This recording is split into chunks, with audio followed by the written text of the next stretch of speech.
एक बड़ी बात जो वहाँ महिला वोटर्स में और शेड्यूल कास्ट वोटर में चुनाव से पहले, मतलब पिछले चुनाव से पहले उन्होंने वादा किया था कि सरकार अगर हमारी आ गई तो हम प्रोहिबिशन लागू करेंगे। अच्छा, क्योंकि शराब जो जहरीली शराब है या कहें आप जो इस पूरे लिकर है, उससे मरने वालों में सबसे ज़्यादा एससी कम्युनिटी के लोग हैं।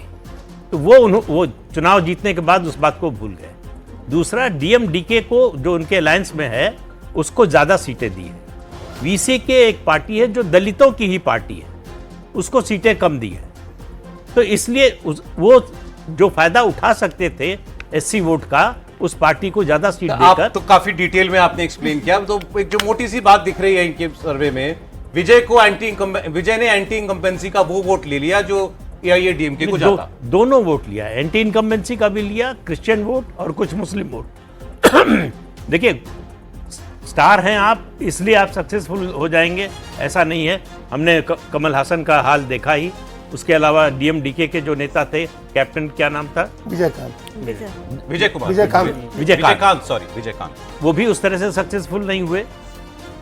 रजनीकांत चुनाव में आते आते, मतलब पॉलिटिक्स में आते आते बाहर निकल गए, क्योंकि उनको बताया गया कि आपका फैन क्लब बहुत बड़ा है, लेकिन वो फैन जो है वो वोट में कन्वर्ट होगा इसकी कोई गारंटी नहीं। क्योंकि तमिलनाडु में दोनों द्रविड़ पार्टियां जो हैं, उनका जो वोटर है, एक कोर है, वो बहुत कमिटेड है। केवल फिल्म स्टार हैं, आपको फिल्मों में पसंद करते हैं, इसलिए अपनी पार्टी को छोड़कर आपको वोट देंगे, ये ज़रूरी नहीं। तो इसलिए मुझे लगता है कि अगर माइनॉरिटी वोट ज़्यादा काटा है, अब इन दोनों में है, एंटी इनकम्बेंसी का ज़्यादा काटा या माइनॉरिटी का ज़्यादा काटा। क्योंकि माइनॉरिटी वोट बीजेपी के साथ रहने के कारण एआईडीएमके को मिलना नहीं था। वैसे भी क्रिश्चियन वोट जो है डीएमके को ही जाता है। उन्होंने लोकसभा चुनाव के बाद जो है एक सार्वजनिक कार्यक्रम में कहा भी, वहाँ पादरी लोग बैठे हुए थे, कि आप लोगों की वजह से हम सत्ता में आए।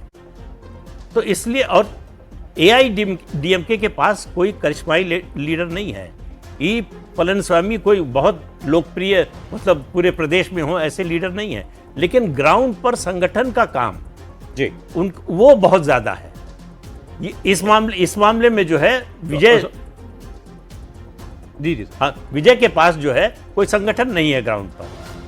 तो कुल मिलाकर मुझे लगता है एंटी इनकम्बेंसी और एमके स्टालिन, एमजीआर हो, करुणानिधि हो या जयललिता हो, उस तरह के करिश्माई नेता नहीं है। आपको लगता है कि ये बदल सकते हैं? तो ये ट्रेडिशन बरकरार रहेगा हर 5 साल में। सर आप बताएं, सर आपको ये मनोज जी का सर्वे कैसा लगा? देखिए, मुझे लगता है कि मनोज जी का ज़्यादा सही है। एडीएमके के पास जो आखिरी पॉइंट उन्होंने कहा, लीडर नहीं है।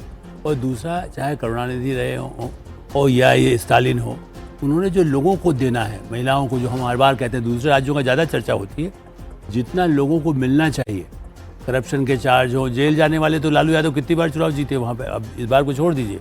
लेकिन ऐसे जेल जाने से कनीमोजी हो या आप देखिए कि जेल वेल जाने से उतना जनता को फर्क नहीं पड़ता है, जितना फर्क इस बात से पड़ता है कि हमें क्या मिला।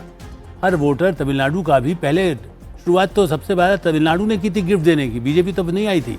टेलीविजन दे दो, ये दे दो, वो दे दो। वो अभी भी परंपरा को स्टालिन ने अपने स्ट्रांग होल्ड रखा है और उनके पास जयललिता ऐसा नहीं है।